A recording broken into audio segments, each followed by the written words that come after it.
सृष्टि बचपन से ही दिखने में सुंदर नहीं थी, लेकिन अमीर बाप की बेटी सृष्टि पर उसकी माँ जान छिड़कती। मेरी बेटी कितनी प्यारी है, भगवान सबको सृष्टि जैसी बेटी दे। सृष्टि धीरे धीरे बड़ी होती है। एक दिन सृष्टि की सहेली कहती है, तू दिखने में कितनी अजीब सी है, लेकिन मैं जानती हूँ हम सब में सबसे अच्छी शादी तो तेरी ही होगी। तेरे पापा अमीर जो है। और बता नहीं सकते यार, दहेज तो हर कोई देता है, ये क्या ज्यादा ले जाएगी अपने पति के लिए? अरे बड़े शहर में कोठी है इसके पापा की। अरे पापा की है ना, कौन सी इसकी है? इसकी होती तब तो कोई भी लड़का इससे शादी कर लेता।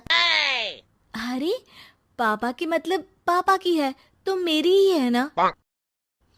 किसने कहा? अब तेरी तो तब होगी ना जब तेरा भाई ना हो। वैसे भी शादी के बाद सारी प्रॉपर्टी भाई के नाम होती है। सृष्टि समझ जाती है कि उसे किसी भी हालत में माँ बाप की सारी प्रॉपर्टी को अपने नाम करना है, लेकिन कैसे? एक दिन सृष्टि का भाई शीनू कहता है, बहन क्या कर रही है? तुझसे एक बात करनी है। अरे हाँ हाँ करना, मैं तो तेरी बहन हूँ। बहन मेरी लाइफ में ना एक लड़की है, बहुत अच्छी है। मैं सोच रहा हूँ माँ और पापा से बात करूँ शादी के लिए। सृष्टि को समझ में आ जाता है कि भाई की शादी होते ही भाभी उसे एक दिन भी घर में बर्दाश्त नहीं करेगी। क्या बात है भाई, बताना कौन है वो? यार वो बहुत अच्छी लड़की है, पढ़ी लिखी है, मेरे साथ जॉब भी करती है। बस एक प्रॉब्लम है। हाँ प्रॉब्लम? क्या प्रॉब्लम है भाई? यार वो शादीशुदा है, लेकिन उसके पति ने उसे सिर्फ इसलिए छोड़ दिया क्योंकि उसके माँ बाप दहेज नहीं दे पाए। सृष्टि ये सुनकर न जाने क्यों खुश हो जाती है। अरे भाई तो क्या हुआ, लड़की तुझे तो पसंद है ना? शीनू को लगता है कि बहन उसे समझ रही है। वो इस बात से अनजान होता है कि उसकी बहन की मंशा पूरा घर हड़पने की है। सृष्टि अपनी माँ से कहती है, मम्मी मुझे तो बहुत चिंता है, पता है शीनू क्या कर रहा है? अरे क्या कर रहा है, वो तो काम पर जाता है और वापस घर आता है। नहीं ना माँ, वो यही तो नहीं कर रहा, बाकी सब कर रहा है। आपको पता है उससे प्यार है, और वो भी एक शादीशुदा लड़की से। हैं? ये क्या हो गया? मैं सोसाइटी में क्या मुंह दिखाऊंगी? अरे तेरे पापा तो यही कहेंगे कि मैंने ही उसे बिगाड़ दिया है। माँ देखो, मेरी बात मानो, पापा पर भी विश्वास करने की जरूरत नहीं है। अब आप ही बताओ, पापा इतनी देर घर के बाहर रहते हैं क्यों, बोलो? अरे बेटा वो तो नौकरी करते हैं ना। तू बहुत भोली है माँ। पापा का ऑफिस तो 7 बजे खत्म हो जाता है, लेकिन देखो कितनी देर से आते हैं। अरे नहीं नहीं बेटा, ऐसी कोई बात नहीं है। सृष्टि माँ को एक औरत से बात करते पिता की फोटो दिखाती है। देखो माँ, कैसे हैं पापा? मैं ना कहती थी कि पापा सही नहीं है। मैं तेरे पापा से बात करूंगी, दे फोटो मुझे। ओ माँ, वो तो डिलीट हो गई। लेकिन चल, तूने तो देख लिया ना, पापा से बाद में बात कर लेना। और हाँ, मेरा नाम बिल्कुल मत लेना। हाँ माँ।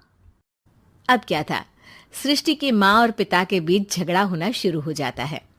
सृष्टि के मन में क्या चल रहा था कोई नहीं जानता था। एक दिन, माँ सृष्टि के लिए एक लड़का देखा है, वो लोग शाम को उसे देखने आने वाले हैं। और हाँ माँ, एक खुशखबरी, मैं और पापा मिलकर एक नया बिजनेस ट्राई कर रहे हैं। शाम को लड़का आता है, सांवले रंग का। सृष्टि को तो बिल्कुल भी पसंद नहीं आता। लड़की की माँ कहती है, लड़की का चेहरा तो कोई खास नहीं, लेकिन अगर मेरे बेटे को आप लोग सेटल कर दें तो मैं उसकी शादी आपकी बेटी से करवा दूं। सृष्टि को लड़का बिल्कुल पसंद नहीं था। उसे भाई पर गुस्सा आ जाता है। लड़के वालों के जाने के बाद कहती है, माँ देखा शीनू मेरे लिए कैसा लड़का लेकर आया, न दिखाने लायक न सुनने लायक, सेटल भी नहीं, वो भी हम करे। अरे माँ, मैं जानती हूँ ये मेरी शादी किसी भी घर में क्यों करवाना चाहता है। अरे कैसी बात कर रही है बहन? तूने तो देखा ना, लड़के को मैंने ही मना कर दिया तुझसे शादी के लिए। जिसने लड़का बताया था उसने उसकी बहुत तारीफ की थी।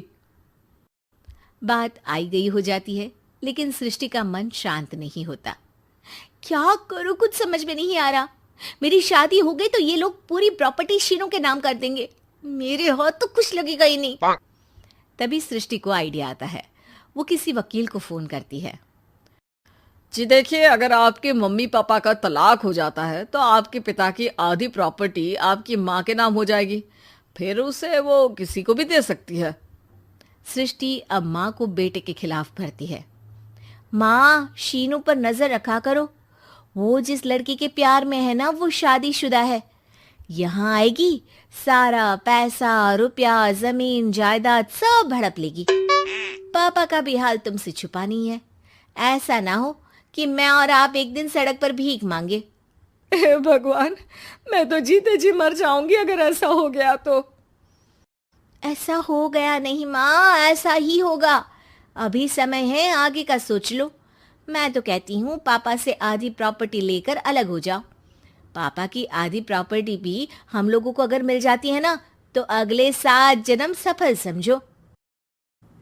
बेचारी माँ बेटी के कहने पर पति से तलाक लेकर अलग हो जाती है। सृष्टि अब पैसों से गाड़ी और अपने दूसरे महंगे शौक पूरे करने लगी। उसके दोस्त भी उसके पैसे इस्तेमाल करते। सृष्टि, कल तुम कहाँ थी? मैं सारा दिन घर पर अकेली थी। तो मैं क्या करूं? मैंने ठेका तो नहीं लिया है ना तुम्हें संभालने का। माँ को सृष्टि से ये उम्मीद नहीं थी। वो बैठकर रोने लगती है। वहीं उसका पति यानी कि सृष्टि के पिता आ जाते हैं। मैं जानता था कि तुम्हारा यही हाल होगा, तो आपने मुझे रोका क्यों नहीं? मैं रोकता तो तुम रुकती क्या?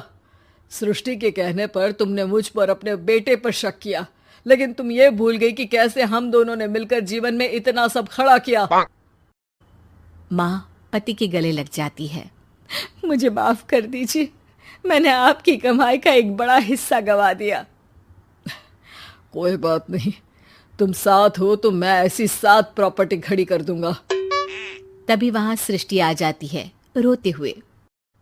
माँ, मयंक ने मुझे छोड़ दिया। वो बोल रहा था जब तक मेरे पास पैसे थे तब तक ही वो मेरे साथ था।